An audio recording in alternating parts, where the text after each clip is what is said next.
This is Steve from Boxing UK in association with Supreme CBD. Have you heard of them, Shane? I have indeed, yeah. I've been taking that for a while. We're in London for the press conference to announce Daniel Dubois. Yeah. You're off to America, mate. How did that come about? Yeah, exactly. Yeah, off to America, August the 29th, so it's a Sunday show, which is going to be quite different. But it's good, you know, Tommy Fury's also on the card, so there's going to be some different people viewing it in terms of, you know, like the natural audience isn't necessarily going to be the boxing audience. It's going to be a lot of kids that are interested in YouTube and plenty of other stuff, so it's quite good. It's going to open Dan up to a new audience.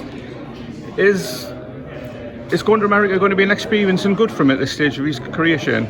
Yeah, I think so. It allows him to go over there, get used to the travel. He hasn't travelled since he was on the GB squad when he just basically went on. So yeah, that's a good few years ago now, and it's better to do it at this stage. Get used to the travel, you know, get used to that experience of going out to a different area, not being necessarily known, not also being the main event on the card, because Dan's been headlining all these cards.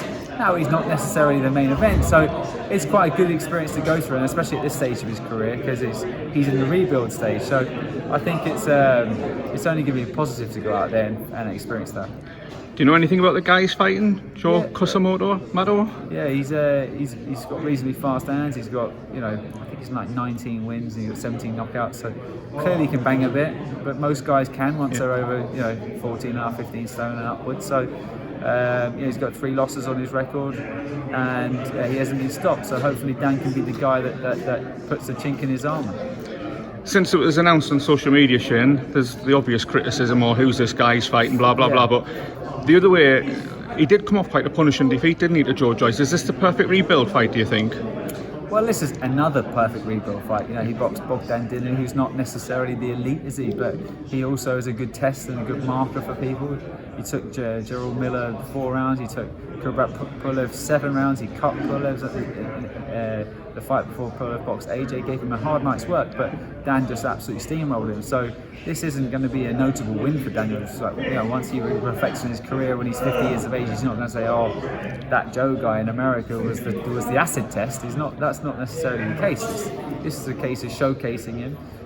We're opening Dan up to a different audience, and hopefully he can have an explosive, you know, performance and look the part. But also, you're in there with a guy that is a big lump and can bang, so you can't take your eye off the ball. On a personal level, have you been anywhere near the YouTube circus or anything like this? I had KSI in the gym and did a few sessions with him, like on and off. So, but that was just sort of for his channel quite a few years ago. But no, I haven't really been around the YouTube sort of market. Are you looking forward to it? Because even just with Tommy and Pretty Boy, it's going to be a fight week to remember, I think. Yeah, you'll be around it yourself. Yeah, exactly. I think. Look, I'm actually quite excited about the main event. I think there's Jake Paul versus Woodley is going to be a decent fight. I mean, I'm not an MMA fan, but I've checked some of his knockouts, and he looked like he can have a stand-up fight as well. So he's not just an out-and-out MMA wrestler or like that Ben Askren. So I'm actually looking forward to the main event. I think, you know, we won't just have our fight and dart back to the hotel. I think I'll stay around, but I think the size of Jake Paul's is a big size, he's a complete size different, but this is actually his first real fight. Yeah. Can I take you back to Fightcamp? Yes, you can. It's 3-4 days ago. Start with Bellam Smith. Some fight, wasn't it? Right result? Yeah, great. Oh, definitely the right result. You know, I mean, Tommy put up a good fight, but he never forced the action. He never forced Chris back. He just reacted the whole night. He just let Chris walk him down, beat him up, and he tried to counterpunch him. And you can't counterpunch for 12 rounds. You've got to take it on the front foot, and you've got to show that you want it. And, you know, Andy Lee has known Tommy McCarthy since he was a kid, since he was like 14, 15. So Andy Lee's going to be quite sentimental to him. Chris Lloyd, same in terms of, you know, he's probably just going to reiterate what Andy Lee's saying, and it's kind of felt like there was a want to win there for Tommy McCarthy. But, you know, you got to appreciate and admire the good work that Chris was doing. Yes, he got a little bit hurt in the first round, but he overcame it. He pushed the fight. You know, he was sluggish. That was 6 out of 10 performance for Chris Smith of what he's really capable of. I know how good he is, but he still got the win on a 6 out of 10 performance, and you know, at European, British, and Commonwealth level, that's a huge achievement for Chris. Do you know what I mean? This is like an amazing result for him. He told us last week how much the 3 belts would mean to him, so he's got those 3 belts, Shane, and that's all that matters, really, isn't it? Exactly. It was his birthday yesterday. He's 31. He's no spring chicken, but there's there's not a lot of miles on the clock. But the fact that he's doing this all late just shows how much dedication and discipline he's putting into this sport. Our friend Mr. Fowler. Yeah. He said he wanted to get rounds in. Yeah. He certainly did that.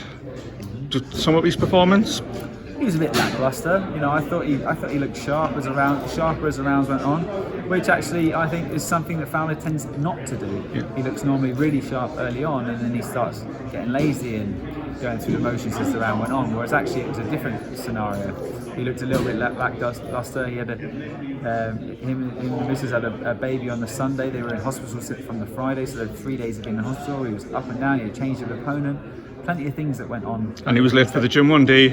Yeah, but plenty of things that that could have naturally swayed a person. And I think it definitely had an emotional effect on him. Like he was a little bit drained, but he started using his jab early, busted him up, got caught with a couple of silly little shots, and he can't afford to do that. In his next fight against Liam Smith. So that was a little awakener. He got some rounds in, not necessarily intentionally. It's just that guy was very tough, but he did go through the gears eventually.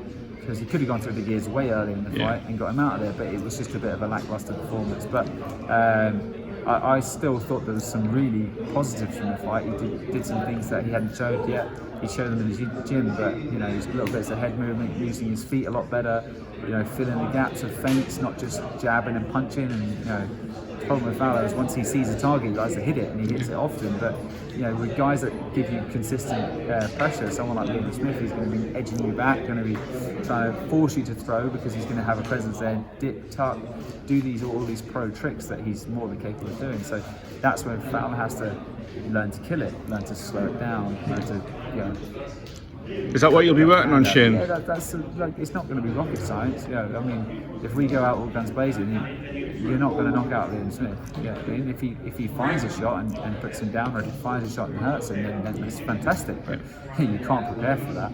Look at what he did to Liam Williams on both occasions, and even look at what he was doing to Canelo. He was giving him some great work. He's a really, really top quality fighter, but these are the fights that Ant needs to win. He's 30 years of age, and it's now or never for him. I mean, he's in my opinion, he's always been above British level. He hasn't had the opportunity to go through the British title, and with Ted Cheeseman, he has no intentions of boxing Anthony Fowler. So as much as they might say that they do, but they don't. He had a grace period. He could have taken the Fowler fight for a lot of money, but he chose to box Troy Williamson, and that's going to go up to the purse bids, and Frank might even win it. So it's like it's a bit of a disappointment, but we move on, and we've got a huge fight that's on the horizon. Ant's having 2 weeks off, and then we're cracking on. Just the last one on that, Liam Smith did a couple of interviews on the Matchroom in-house channel yesterday, and he said he'll go through Fowler like a knife through butter after 4 rounds. Obviously you're not going to agree with that. Absolutely. Can you give the counter argument, Shane? Well, I don't think that's the case. I think his face will be an absolute mess after 4 rounds, but we'll wait and see. Fowler's not going to lie down, mate. He's got a serious fight in him, and he's not the same fighter that Liam Smith once sparred. You know what I mean? And the guy might at the start. I think Liam Smith brought him in at the end for sparring and stuff, and you kind of get a gauge of what people are like in sparring. But he's massively improved, and he's now a championship level fighter. So you can't read into things too much. Can't wait. Last one, Shane. I can't have you here without asking about the Matchroom clip that went viral. A certain Mr. Frampton and yourself. Was it tense on the night? Because obviously you were there. DAZN showed quite. You were indeed. There was a lot of clips on DAZN at the time about Carl coming in to watch you rapping, and that's what DAZN are there for. That's what Sky are there for. Were there for before, and that's what Matchroom are there for. They just pump the exposure and pump the attention. My issue was that it was drawing the attention away from the 2 people that actually were having a fight, and that's Tommy McCarthy and Christopher Smith. Now, in my opinion, he had no right being there because he's not part of the training team.